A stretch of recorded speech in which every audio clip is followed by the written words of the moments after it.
जब भगवान ने बचाए अपने भक्त के हाथ कटने से। नमस्कार दोस्तों, हमारे YouTube चैनल में आप सभी का हार्दिक स्वागत है। एक बार कर्मा जी के पति बहुत बीमार हो गए थे। बहुत उपचार के उपरांत भी उन्हें नहीं बचाया जा सका। पति के स्वर्गवास हो जाने पर कर्मा पागल की भांति श्री कृष्ण के चरणों में जाकर फूट फूट कर रोने लगी। कहा, हे दीनानाथ भगवान, तूने मुझे विधवा बना दिया और मेरे सुहाग को छीनकर मुझे असहाय कर दिया। तुम्हें अपने भक्त पर दया दृष्टि रखनी चाहिए।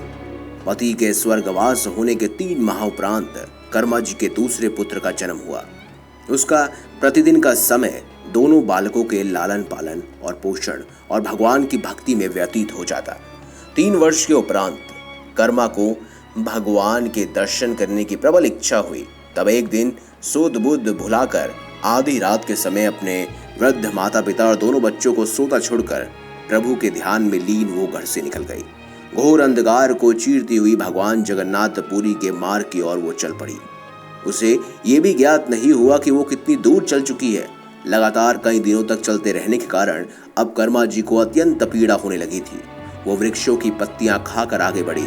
राह में कर्मा भजन गाती हुई जगन्नाथ के विशाल मंदिर के प्रमुख द्वार पर पहुंची। एक थाली में खिचड़ी सजाकर पुजारी जी के समक्ष भगवान को भोग लगाने हेतु रख दी। पुजारियों ने इस दक्षिणा विहीन जजमान को धक्के मारकर बाहर निकाल दिया। बेचारी उस खिचड़ी की थाली को उठाकर समुद्र तट की ओर चल दी और समुद्र के किनारे बैठकर भगवान की आराधना करने लगी कि घट घट व्यापी भगवान अवश्य ही आएंगे। इस विश्वास में आंखें बंद करके भगवान से अनुन्य विनय करने लगी कि जब तक आप भोग नहीं लगवाएंगे तब तक मैं अन्न ग्रहण नहीं करूंगी। ये तो भोग प्रभु के निमित्त बना है। सुबह से शाम तक भगवान की प्रतीक्षा करती रही। धीरे धीरे रात ढलती गई और प्रभु के ध्यान में वह मगन हो गई। एकाएक भगवान की आवाज आई, माँ तू कहाँ है? मुझे भूख लगी है। इतने अंधकार में उसे प्रभु की मोहिनी सूरत के दर्शन हुए और प्रभु को अपनी गोद में बिठाकर उसने खिचड़ी खिलाई। इसके बाद कर्मा माँ ने प्रभु की छोड़ी हुई खिचड़ी ग्रहण की और आनंद विभोर होकर सो गई। सुबह के प्रथम दर्शन में पुजारी ने देखा कि भगवान के होठों पर और गालों पर खिचड़ी छपी हुई है। तभी पुजारी लोग बौखला उठे और कहने लगे कि यह करतूत उसी कर्मा की है जो चोरी से आकर प्रभु के मुंह पर खिचड़ी लगाकर भाग गई। राज दरबार में शिकायत हुई। कर्माबाई नाम की औरत ने भगवान के विग्रह को अपवित्र कर दिया।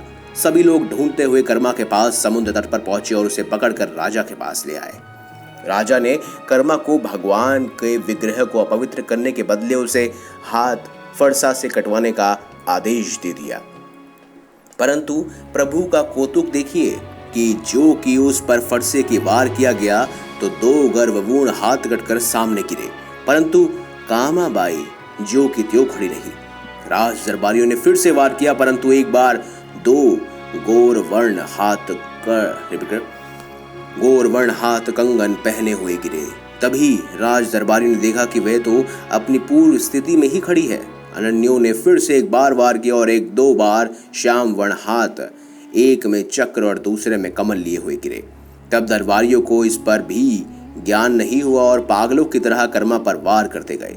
तब आकाशवाणी हुई कि अरे दुष्टो, तुम सब भाग जाओ, नहीं तो सर्वनाश हो जाएगा। जिन्होंने हाथ काटे थे उनके हाथ गल गए। कुछ लोग भाग खड़े हुए और कहने लगे कि ये जादूगरनी है। ये खबर राज दरबार में पहुंची तो राजा भी व्याकुल होकर तथ्य को मालूम करने के लिए जगन्नाथ जी के मंदिर में गए।